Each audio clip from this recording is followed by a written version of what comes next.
Welcome to the Attack the Rack podcast. I am your host, Curtis Leslie, and you are tuning in to the number one rated podcast on the planet.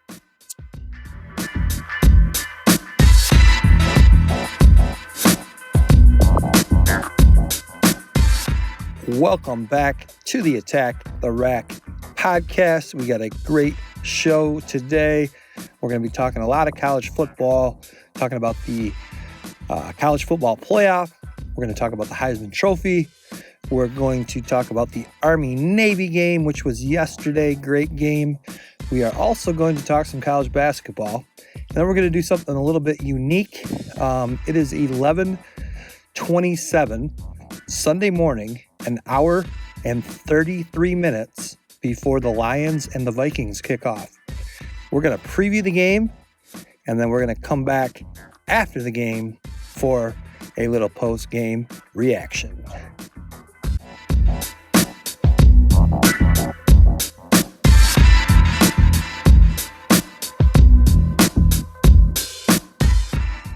Thank you so much for joining us again today.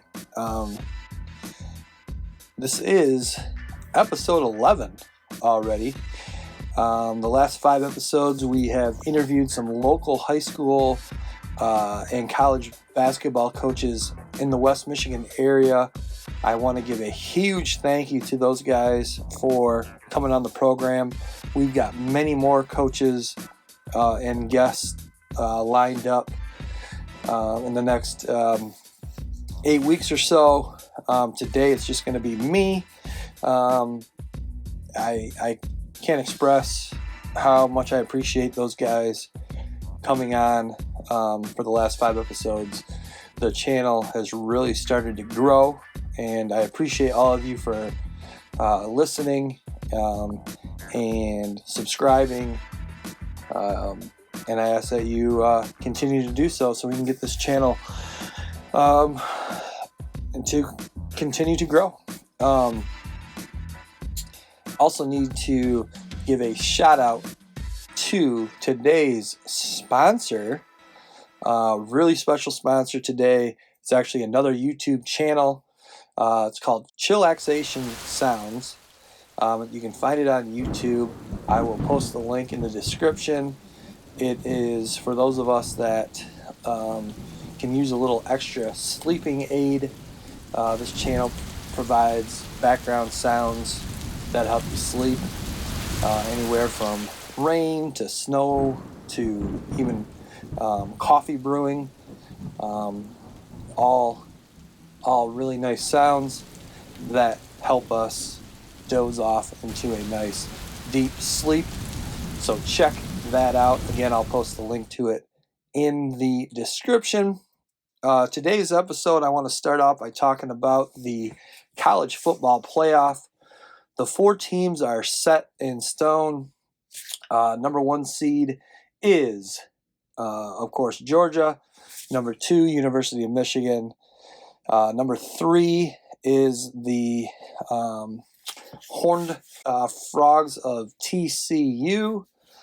And the number 4 seed, the Ohio State Buckeyes.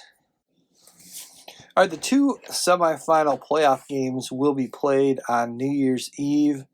The first game will be the 3 seed TCU Horned Frogs against the number 2 seed Michigan Wolverines. Michigan comes in undefeated at 13-0. Huge win against Ohio State in their last regular season game, and then a big win over Purdue in the Big Ten championship game.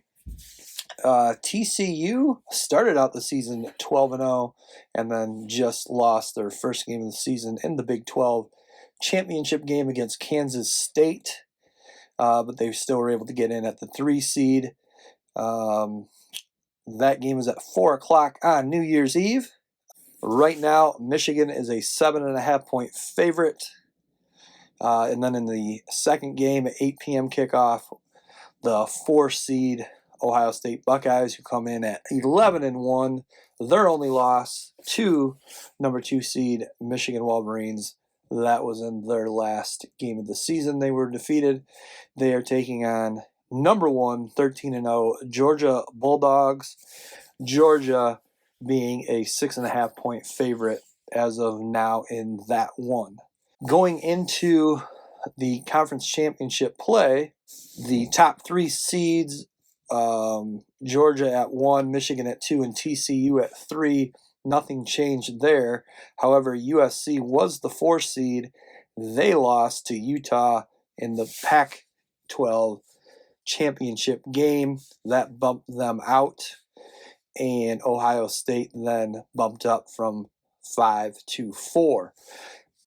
I think Ohio State and USC both are deserving of that 4 spot. I think what's unfortunate here is that USC, they earn an opportunity to play in a championship game where they unfortunately did lose, but then you've got Ohio State, who is rewarded for not having to play in a championship game.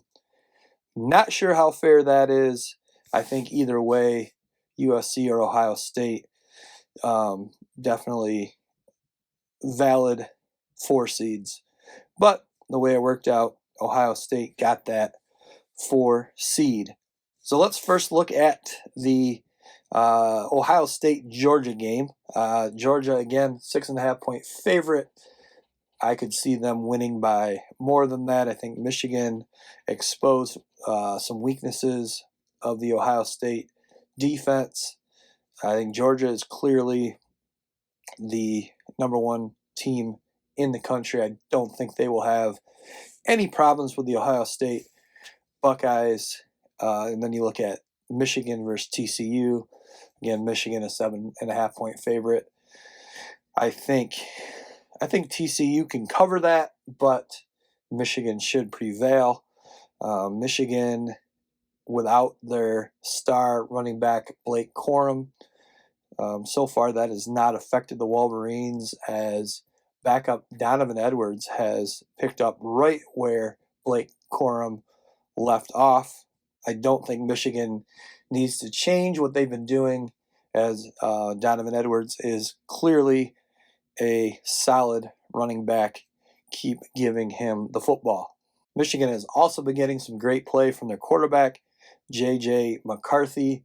I think as the season has progressed, and with the running game with Corum and Edwards, it has certainly taken a lot of pressure off J.J. McCarthy. He has been able to just relax, manage the game, and he's done a phenomenal job doing that.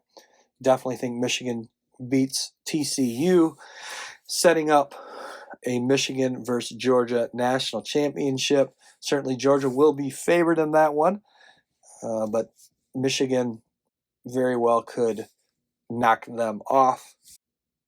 And speaking of Blake Corum was left off the list of finalists for the Heisman Trophy.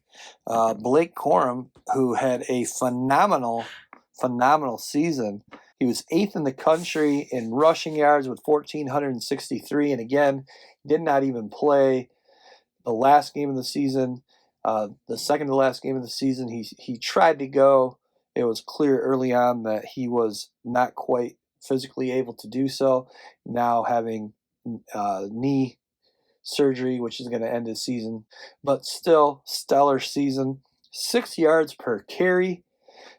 This is a guy that you give him the ball and he's going to battle.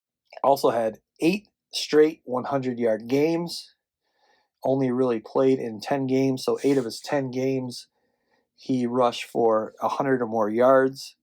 He also was 4th in the nation in rushing touchdowns with 18. Definitely snubbed when it comes to the Heisman finalists. Your Heisman finalists are from USC quarterback Caleb Williams, transferred from Oklahoma. This was his first year with the USC Trojans. He had 37 touchdown passes, which was tied for first in the country, along with fellow Heisman candidate quarterback C.J. Stroud from Ohio State. And then also Houston's Clayton Tune also had 37 touchdown passes. Caleb Williams ranked 6th in the nation in yards passing per game at 314. He also rushed for 10 touchdowns. Again, I mentioned C.J. Stroud, quarterback from Ohio State. He is actually a finalist for the second year in a row.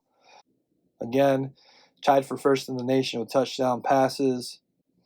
But again, I think a knock on him is that loss to Michigan. But he did play in it, whereas Blake Corum did not. Your third finalist, Max Duggan from TCU, quarterback. Didn't even start the season as a starter, but did step in right away week 1 and then led the team to an undefeated regular season. He combined passing and throwing for 36 touchdowns.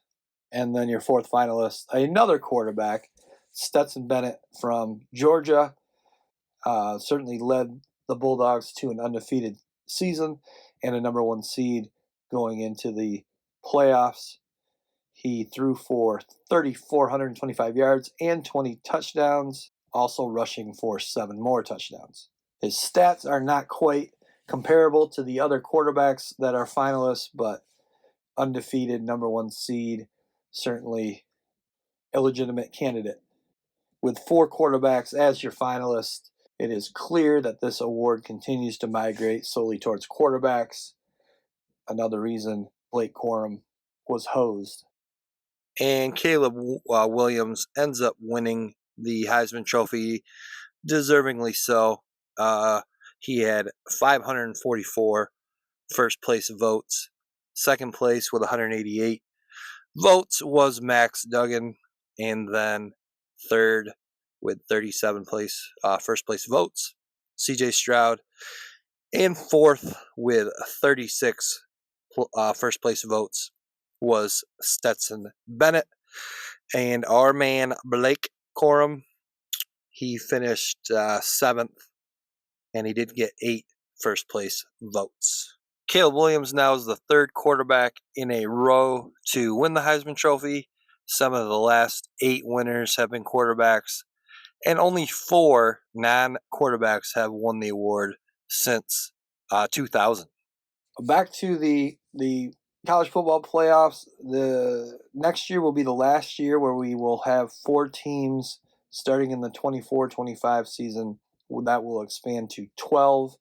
I think that will continue to diminish the value of the other bowl games. Quite frankly, the other bowl games are basically exhibition games nowadays with the implementation of the playoffs. Definitely think that the playoffs make college football better as a whole, but certainly makes the other bowl games at the end of the season pretty much meaningless. You've got guys that will choose not to play, not risk getting hurt when the draft is coming up, which makes sense because, again, these games are meaningless. And one more thing on college football. Yesterday was the Army-Navy game. What a great game that was. Army kicked a field goal with around 2 minutes left in the game, sending it into overtime, and then they ended up winning in overtime. But it was a close, hard-fought game throughout. There's very few games you will see played with the kind of passion that those 2 teams played with, and it was very entertaining. Great game. All right, we're going to take a quick break, and then we will come right back with more of the Attack the Rack podcast.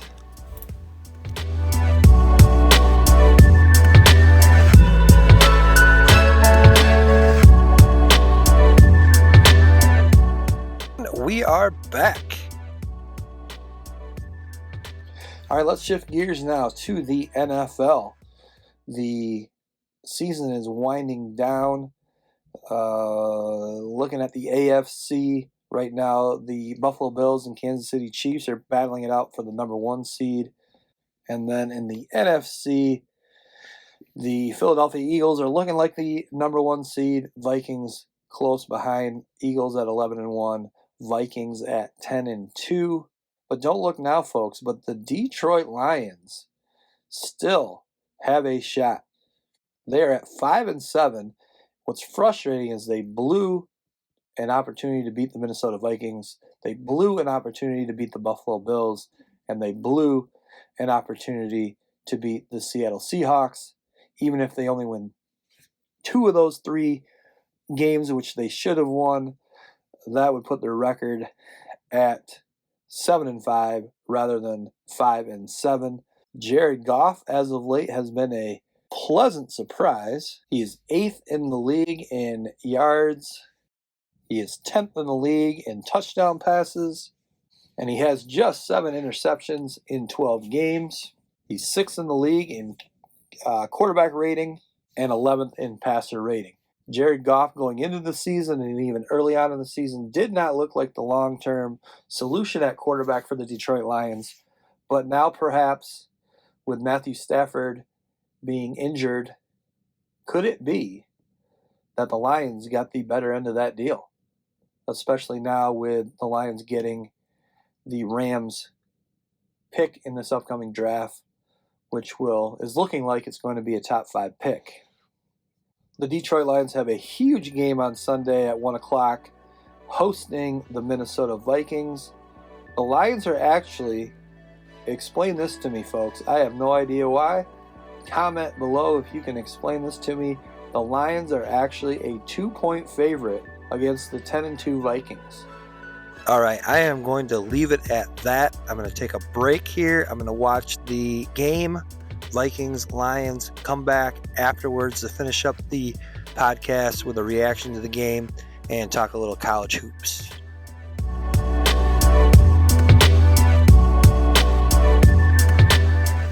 All right, folks, we are back. I just finished watching the Lions-Vikings game. The Lions were victorious 34-23. Lions' first offensive possession did not give us much hope. They went 3 and out.